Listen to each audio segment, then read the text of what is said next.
Tenho certeza de que você já ouviu muitas vezes que os humanos buscam simetria nos rostos, que a beleza é sinônimo de ter traços alinhados ao centro, com proporções e distâncias perfeitamente equilibradas. Bem, lamento acabar com a sua ilusão, mas esta é a verdadeira perfeição da beleza humana. O que você está vendo aqui é a simetria direcional, o resultado de processar centenas de rostos humanos e fazer uma média da disposição de seus traços faciais. Como você pode ver, há uma leve tendência para o lado esquerdo. Em adultos é bastante sutil, mas da próxima vez que você vir um bebê, preste atenção porque neles isso é mais perceptível. A consequência desse efeito é que esse lado do rosto é um pouco mais largo do que o outro, e que o alinhamento dos olhos, nariz e boca é assimétrico, porque o deslocamento dos olhos é mais perceptível do que o do nariz, por exemplo. E essa é a média da população humana, o que durante milhões de anos nossa evolução assumiu como normal, como recíproco, como aquilo que deve ser buscado em outra pessoa ao se acasalar. Por essa razão, rostos perfeitamente simétricos nos causam apreensão. Mas por que somos deformados? Bem, a explicação para essa anomalia é muito bizarra e na verdade é um dos debates mais acalorados que existem atualmente na biologia evolutiva. Porque não é só a simetria direcional. Se entrarmos dentro da cabeça, o órgão pensante não fica para trás. O hemisfério direito do cérebro controla o lado esquerdo do corpo e o esquerdo controla o direito. Sim, exatamente como você ouviu. Todas as sensações e comandos de movimento que acontecem em um lado do corpo são processados no lado oposto do cérebro. Isso é complicar muito a vida de forma desnecessária. De um ponto de vista pragmático, cada lado deveria cuidar do próprio lado, porque por causa disso há um monte de cruzamentos e nervos extras que não deveriam ser necessários. Mas o cérebro não para por aí. Não, porque também precisamos falar sobre a torção de Jacob-Yakovlev. Uma torção do cérebro em que o hemisfério direito se projeta um pouco para frente e o esquerdo para trás. Mas mais abaixo, na espinha dorsal, também se observa uma torção, mas para o outro lado. O que é isso, por favor? Também tem o coração, que está quase no centro, mas não, um pouquinho à esquerda. E depois você tem os quiasmas. Nervos, como os dos olhos, que em vez de irem diretamente para a sua área correspondente do cérebro, se cruzam formando um X, como se tivessem sido torcidos. Mas então o olfato chega para quebrar todas as regras, sabe? O olfato é um sentido fascinante, deixa eu te explicar por quê. É o único sentido que não passa diretamente pelo tálamo, que é como a estação central de processamento sensorial do cérebro. Todos os outros sentidos, visão, audição, tato, paladar, enviam suas informações primeiro para o tálamo, e a partir daí, elas são distribuídas para as áreas corticais correspondentes. Mas o olfato segue seu próprio caminho. Os sinais dos neurônios olfativos no nariz vão primeiro para o sistema límbico, a parte mais primitiva do nosso cérebro. Lá estão a amígdala e o hipocampo, regiões cerebrais muito antigas que surgiram nos vertebrados mais primitivos.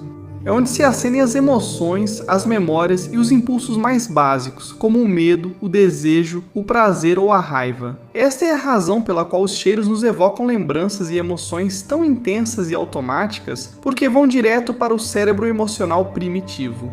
Eles nos fazem experimentar sensações pouco evoluídas, poderíamos dizer, mais próprias de animais de centenas de milhões de anos atrás.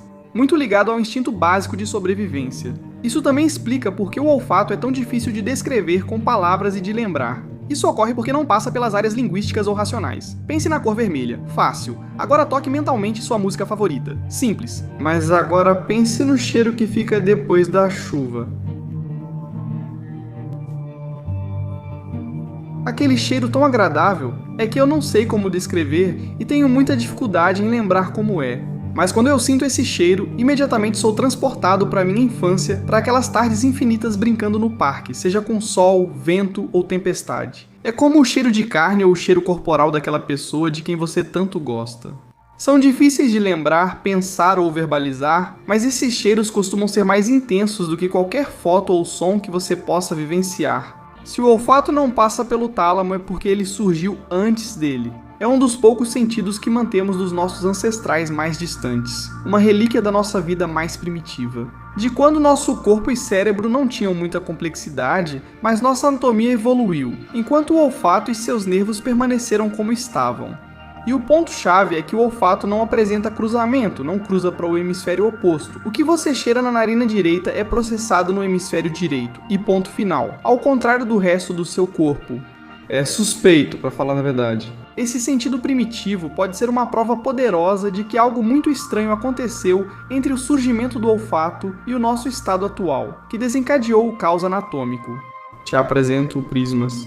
Peço respeito a ele, pois apesar da aparência cômica, é um dos melhores esquemas para explicar a teoria do giro axial. A melhor tentativa de unificar todas essas anomalias anatômicas em um único quadro teórico, e também uma das ideias mais controversas que existem hoje em dia na ciência. O que vou explicar a seguir não é um fato, é uma hipótese que poderia explicar todas essas anomalias com apenas um argumento, ao contrário das outras teorias existentes que explicam cada anomalia separadamente. Também não foi possível confirmá-la. Corroborar essas ideias é tão difícil porque, em essência, a ciência funciona testando suas hipóteses para poder confirmá-las. O problema com essas teorias é que, para testá-las, você precisaria de um experimento que durasse bilhões de anos e que fosse do tamanho de um planeta. Assim, embora não seja impossível, será bem mais difícil descobrir a verdade. Atualmente, a teoria da torção axial se destaca por ser mais elegante e fácil de entender.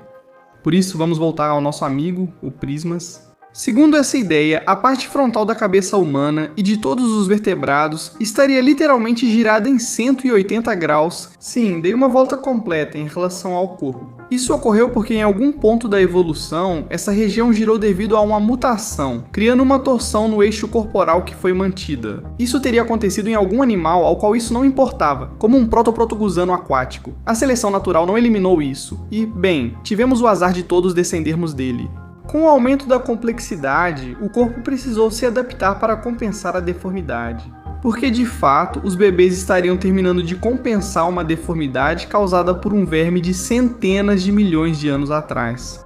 Eles não conseguem totalmente, como se nosso rosto ainda tivesse um pouco dessa deformidade. Por tudo isso, segundo a teoria, os vertebrados teríamos uma quiralidade canhota, uma simetria interna que vem da esquerda e que afeta desde a posição dos órgãos, passando pela sua simetria facial, até a organização de todo o seu sistema nervoso. E aí que tal esse verme? Algo que dá muita força à teoria da rotação axial é que ela previu a simetria direcional. Ou seja, primeiro surgiu essa teoria que previu que nossos rostos tinham que estar girados para a esquerda e mais tarde isso foi comprovado experimentalmente. Não é uma prova definitiva, nem de longe, mas com certeza conta pontos. A ciência é assim, raramente as grandes descobertas acontecem da noite para o dia. É mais um passo rumo à verdade empírica. Assim, talvez em alguns anos possamos atualizar este vídeo com novos conhecimentos. Até lá, muito obrigado por assistir ao vídeo e adeus!